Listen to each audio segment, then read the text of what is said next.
Be ready. 5 seconds. Start.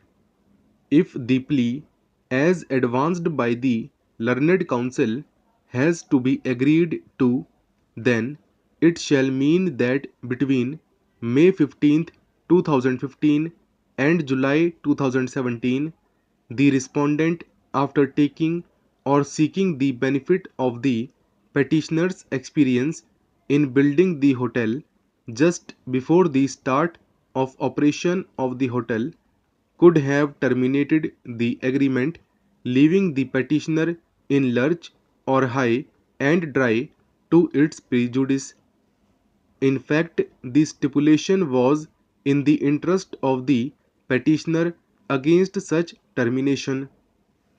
Further, the plea of the learned counsel is on a misreading of the stipulations in the agreement, inasmuch as Article 24(1) states the agreement shall commence upon execution of the agreement by the parties and shall continue in force for a period of 15 years commencing from the opening date of hotel.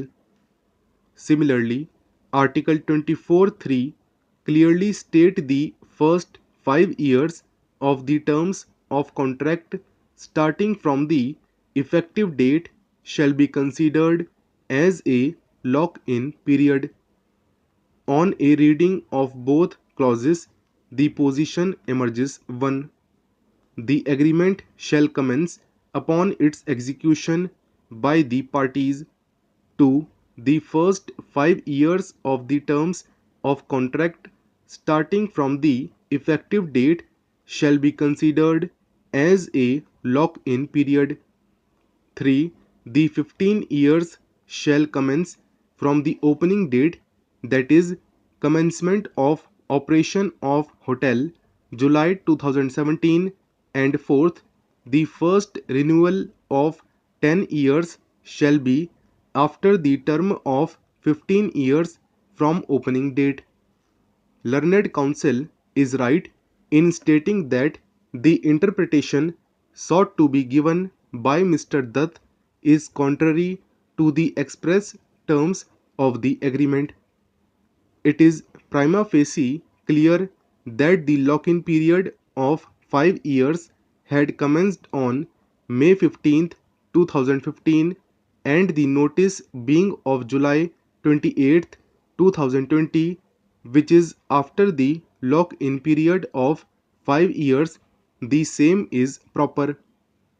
In view of the above conclusion, the reliance placed by Mr. Dutt on the judgments in the cases of Gujarat Bottling Corporation Limited and others, and Escort Hotels and Resorts Private Limited and others, shall not be applicable in the facts of this case, inasmuch as this court in the country development and management, by relying upon the apex court judgment in Gujarat Bottling Limited, on which reliance has been placed by the learned counsel, has held that the relief by way of interlocutory injunction is to protect the plaintiff against the injury of violation of his right, for which he could not be adequately compensated in damages recoverable in the action.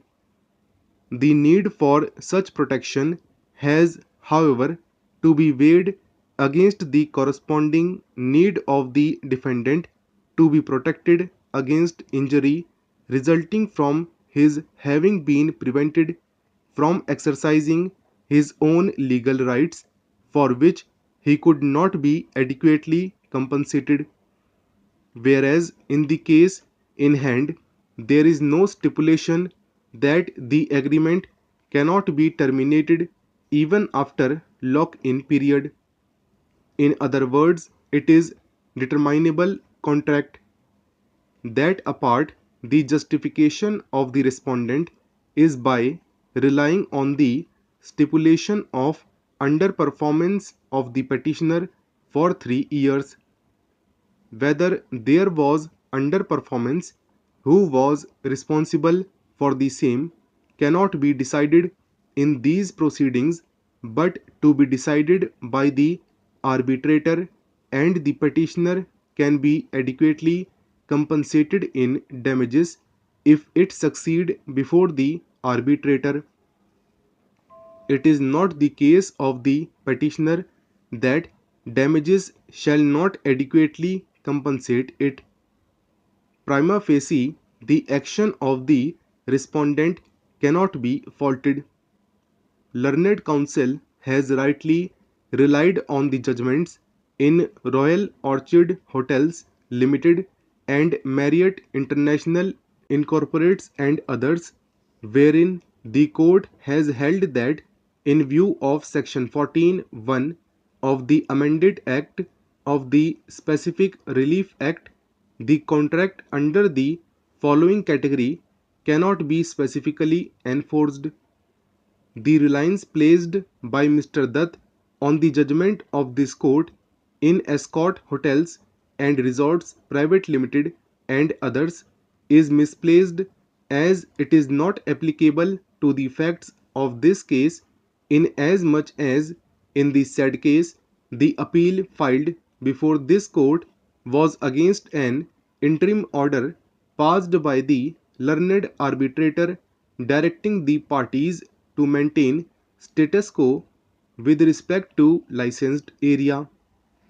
This was primarily on the basis of clause 22(4) of the license agreement therein, which stated that Escort can terminate the agreement except in the event of any 3 consecutive defaults by respondent CPRL to pay license fee and failure on the part of CPRL to make good the default. It was the case of CPRL that there was no default in the manner prescribed in clause 22.4.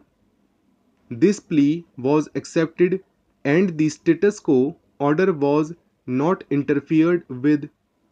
Similarly, the judgments relied upon by Mr. Dutt in the case of Adani Power Limited, Sandvik Asia Private Limited, in support of his submissions that nomenclature in an agreement is not important and agreement has to be interpreted harmoniously, giving effect to intent of the parties, have no applicability, as the said judgments are distinguishable on facts, and in view of my conclusion above, even the plea of that the respondent could not have terminated the agreement